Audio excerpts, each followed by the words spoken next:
여러분, 종말은 개인의 종말과 역사적 종말로 구분되지 않습니까?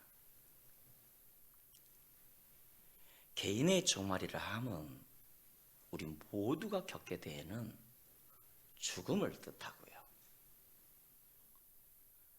역사적 종말이라 함은 우리 예수님 재림하실 때 이 세상이 끝나는 우주적 종말이지요.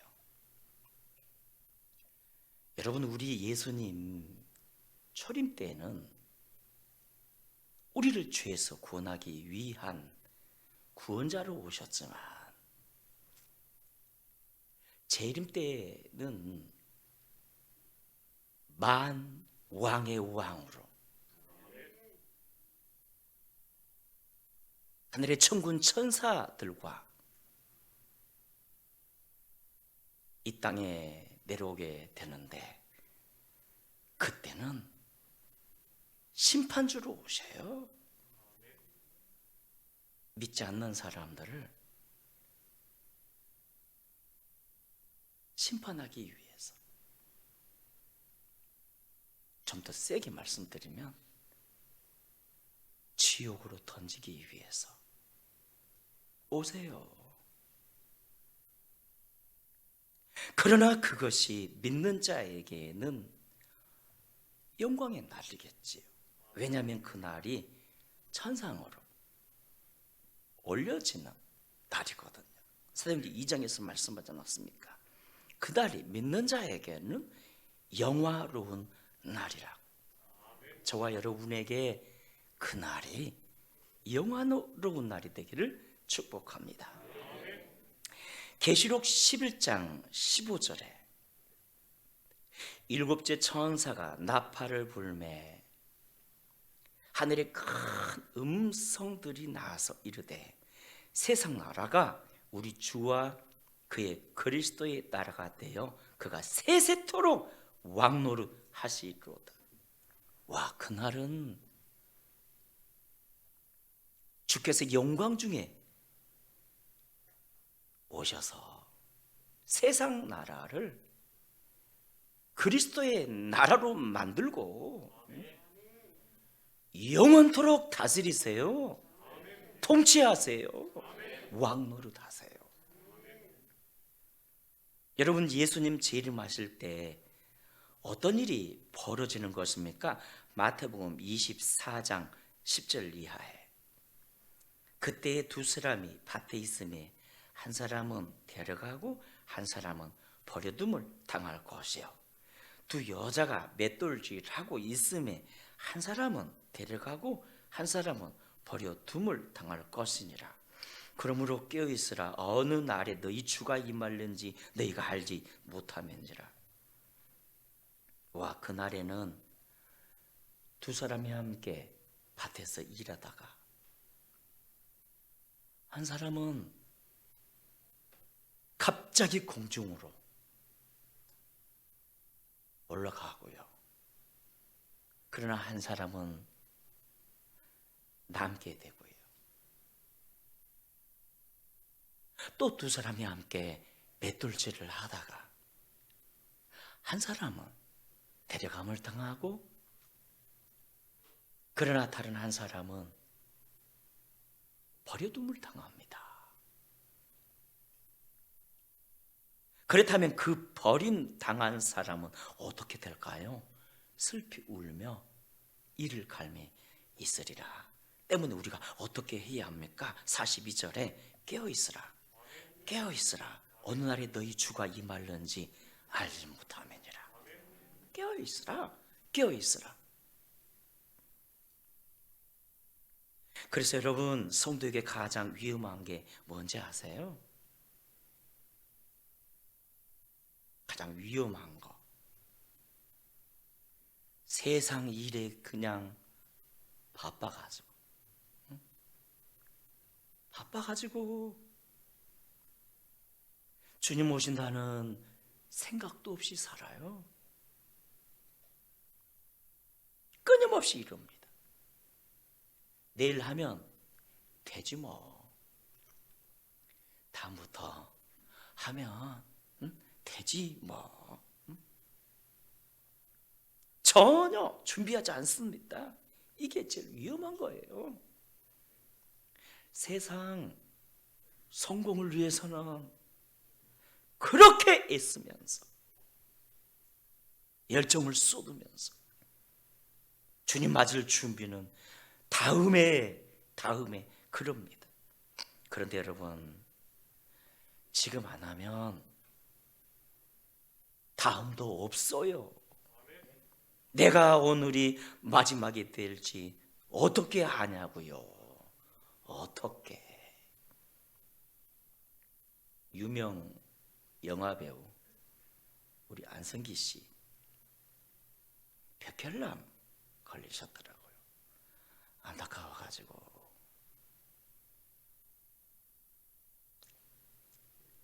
마태복음 27장 37절 이하에서 이렇게 말씀하셨죠. 노아의 때와 같이 인자의 임함도 그러하리라.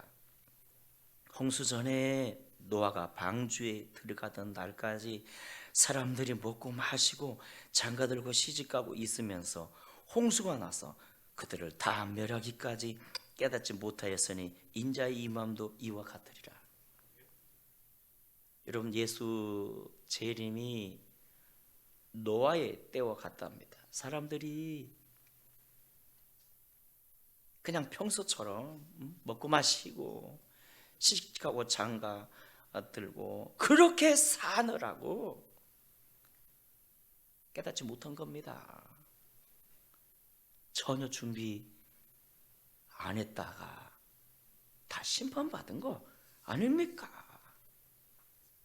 그래서 데살로니가전서 4장 16절에 말씀합니다. 주께서 호령과 천사장의 소리와 하나님의 나팔 소리로 친히 하늘로부터 강림하시리니 그리스도 안에서 죽은 자들이 먼저 일어나고 그 후에 우리 살아남은 자들도 그와 함께 그들과 함께 구름 속으로 끌어올려 공중에서 주를 영접하게 하시리니 그리하여 우리가 항상 주와 함께 있으리라. 여러분, 여기 17절에 우리 살아남은 자들도 공중으로 끌어올려 라고 말씀했는데요, 우리 살아남은 자들이란 어떤 자들입니까? 준비된 자들입니다. 예수 제 이름을 준비한 자들 말입니다. 그러니까 그날 공중으로 끌어올림을 받을 자들은 준비된 자들이라니까요. 그래서 우리가 종말을 어떻게 준비해야 합니까? 여러분, 우리가 종말을 어떻게 준비해야 할까요? 첫째, 기름으로 준비하셔야 합니다.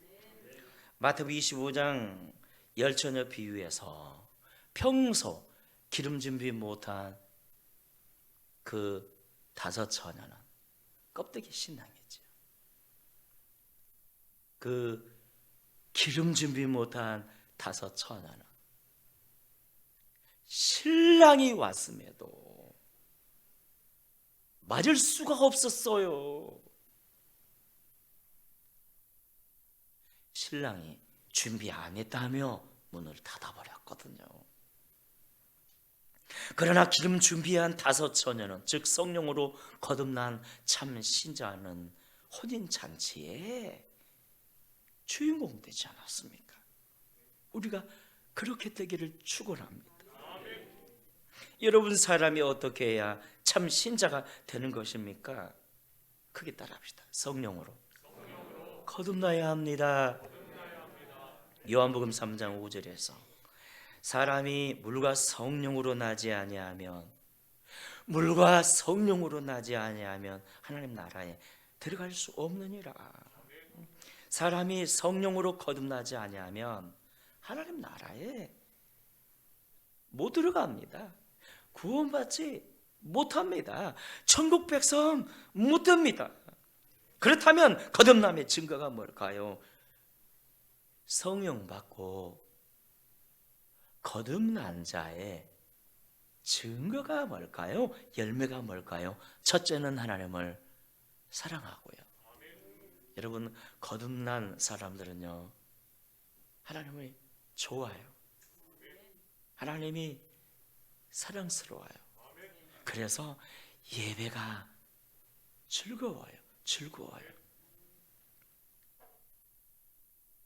또한 거듭난 사람들은 이웃을 내 몸과 같이 사랑합니다. 요한일서 3장 14절에 우리는 형제를 사랑함으로 사망에서 옮겨 생명으로 들어가는 줄을 알거니와 사랑하지 아니하는 자는 사망에 머물러 있느니라. 와, 형제 사랑이 이렇게 중요하네요. 여러분, 사랑이 모든 거예요. 사랑 없이 예배할 수 없고요, 사랑 없이 전도할 수 없고요, 사랑 없이 헌신할 수 없고요, 사랑 없이 사역할 수 없고요. 또한 빛의 자녀로 열매 맺게 됩니다. 에베소 5장 9절에 빛의 열매는 모든 착함과 의로움과 진실함이 있느니라. 내가 보니까 우리 성가대원들은 다 진실한 분들만 있어요. 할렐루야. 여러분, 사람이 성령으로 거듭나면요, 착하게 살려 하고요. 아직 결혼 안 하신 분들 착한 사람 구하셔야 합니다. 착한 사람. 괜히 좀 돈 좀 있다고, 인물 좀 잘났다고 그런 사람요, 나이트 클럽에서 만나요. 장우갑 집사님 왜 저를 째려 보시는지, 키 좀 크다고 말했지. 예? 착한 사람 만나셔야 돼요. 성령으로 거듭난 사람은 의롭게 살려 하고요, 의롭게 살려고 애를 써요. 몸부림쳐요. 또한 진실하게 살려고 몸부림칩니다. 정직하게 살려고, 솔직하게 살려고. 여러분, 솔직하게 사는 사람들의 특징이 뭔지 아세요? 뭔가 잘못을 했으면요, 잘못을 했다고 말할 줄 알아요. 실수했으면 미안하다 말할 줄 안다고요. 삶에서 이게 얼마나 중요한지 모릅니다. 가끔씩 보면 멀성식한 사람들이 있어요. 잘못을 해놓고도 사과도 안 해 뻔뻔하게 거듭나지 못한 사람이에요. 우리 서로 인사하고 축복합니다. 당신은 거듭난 사람입니다. 시작. 아멘입니까?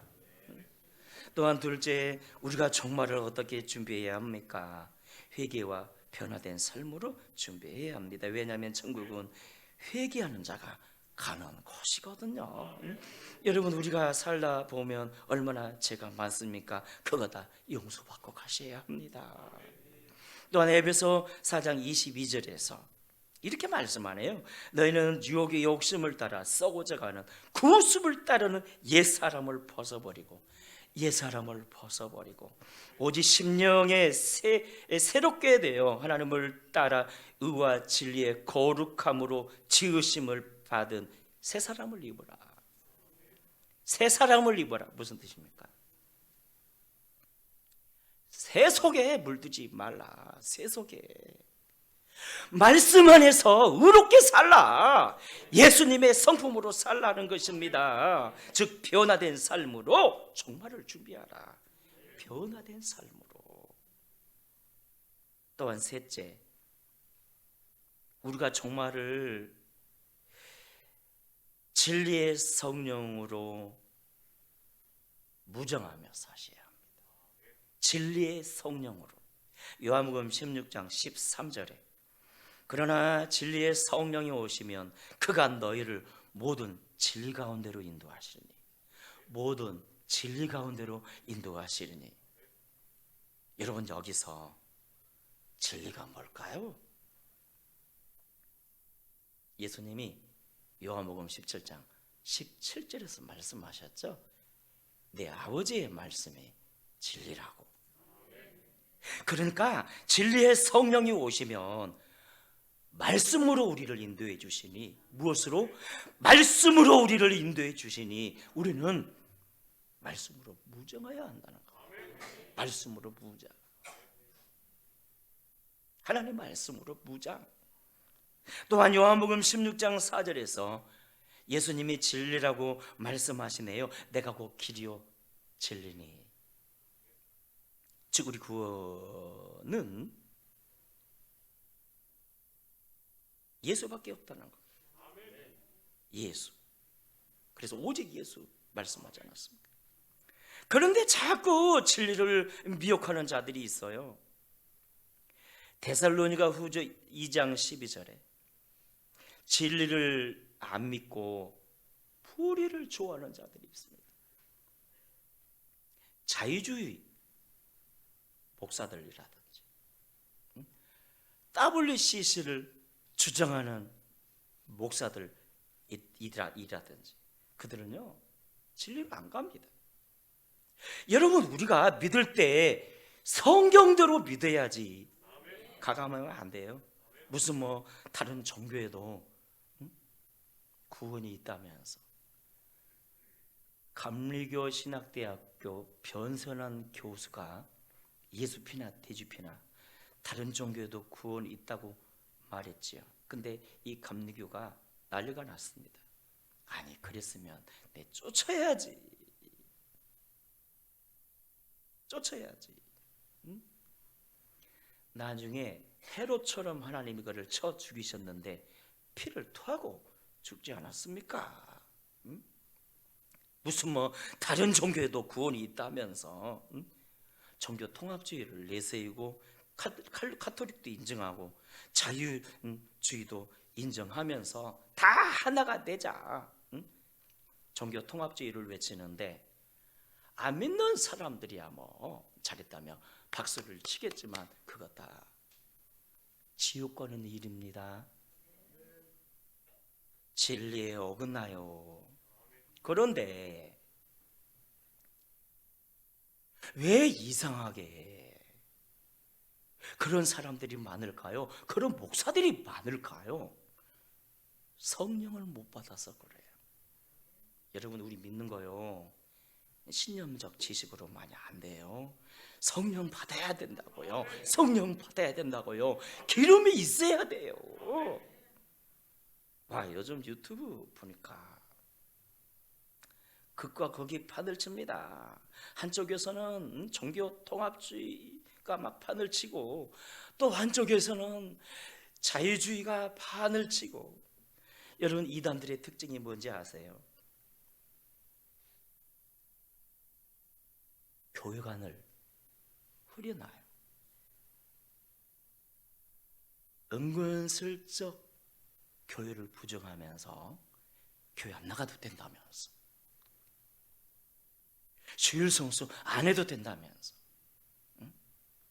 11조는 구약이고 율법이라면서. 여러분, 여기에 속으시면 안 돼요. 구약 시대에는 11조만 드리면 되었지만 신약 시대에는 예수님이 우리 구원을 위해 십자가로 다 주셨으니 11조뿐만 아니라 우리도 다 들을 수 있어야지요. 그런데 이단들은요 거꾸로 가르쳐요. 11조는 율법이라면서. 애당초 처음부터 11조는요 율법이 아니었어요. 물론 그렇다고 11조 안 드린다고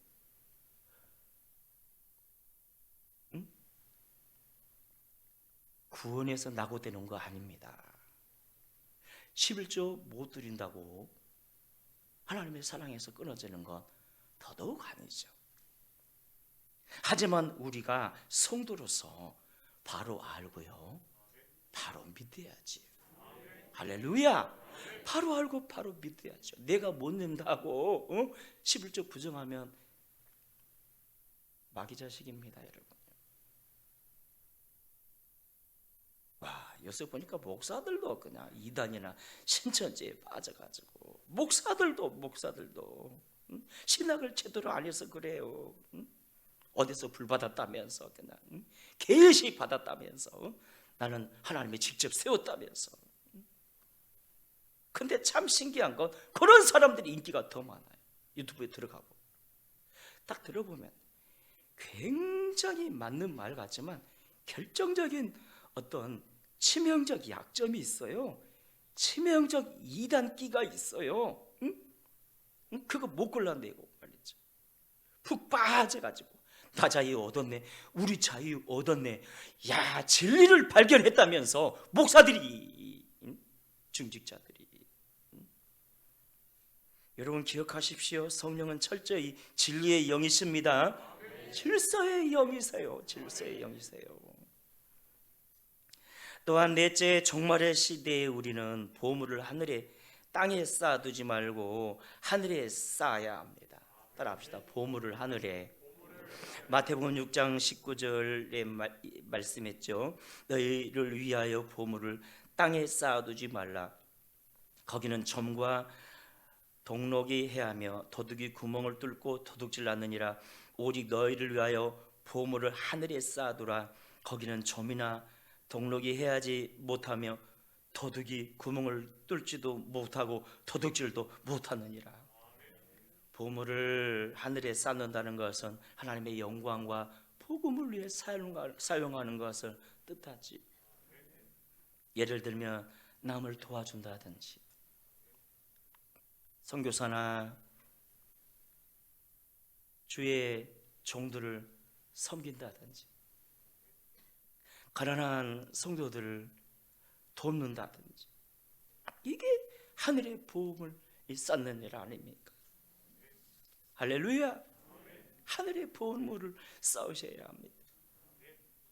끝으로 다섯째, 종말의 시대에 우리는 주신 사명 끝까지 잘 감당하며 사셔야 합니다. 마태복음 25장 달란트 비유에서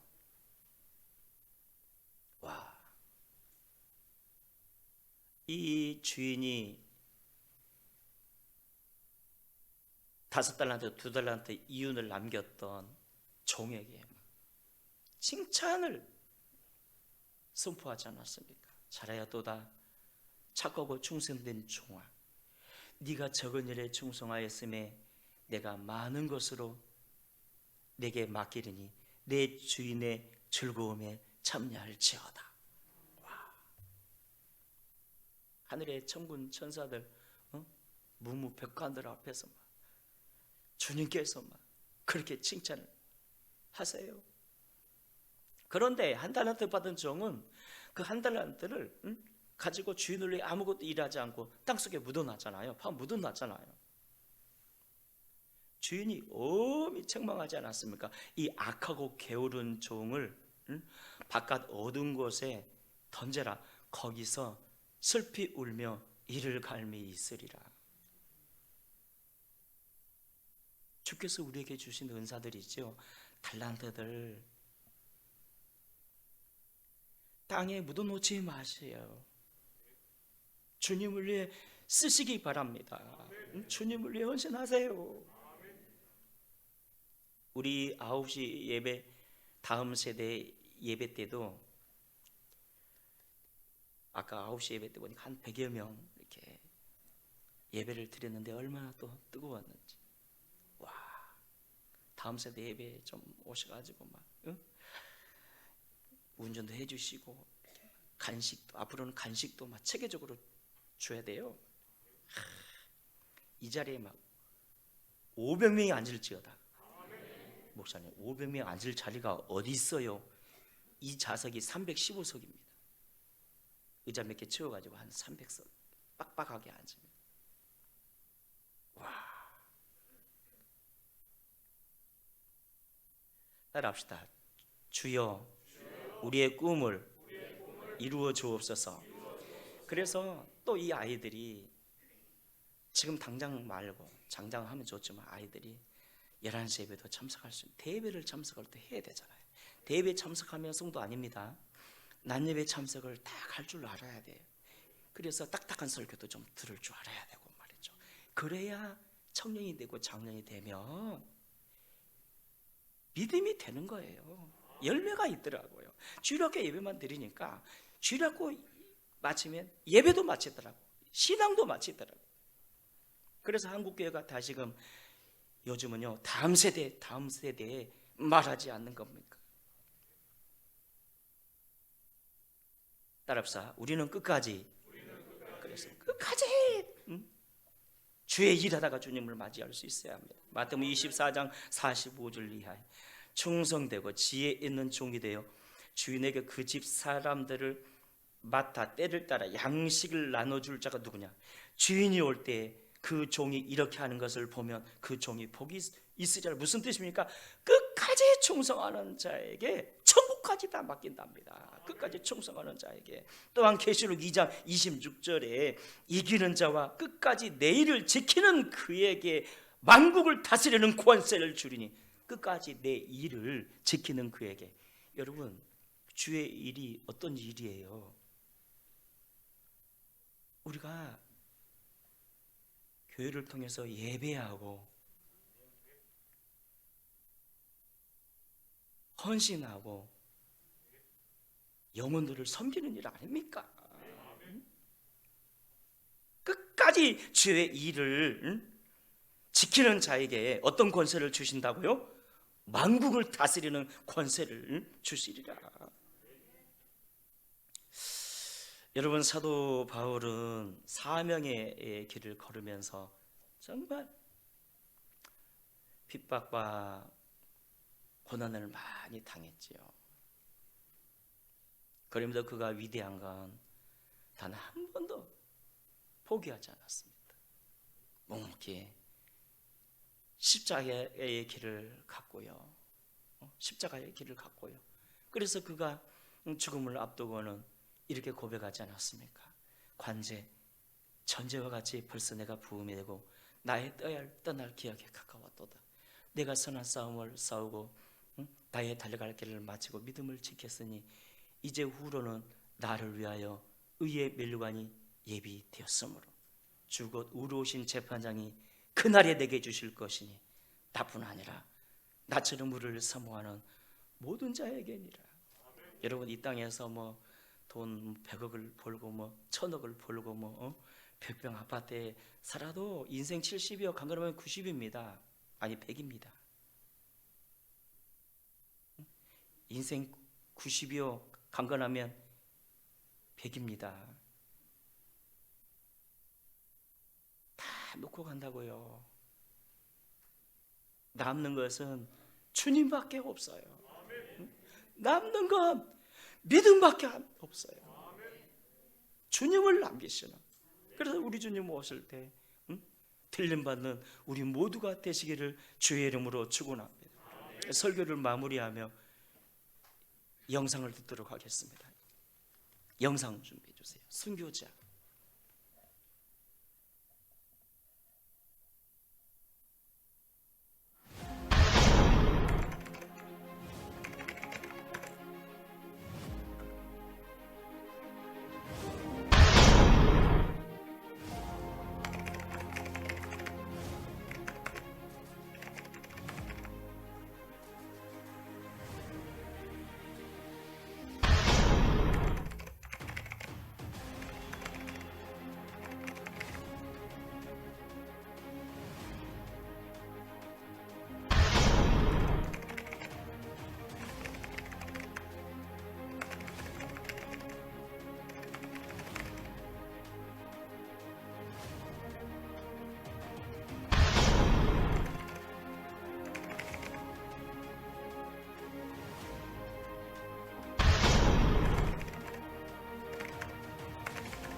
복음을 위해 순교하신 분들이죠. 그래서 영광 가운데 거할 것입니다.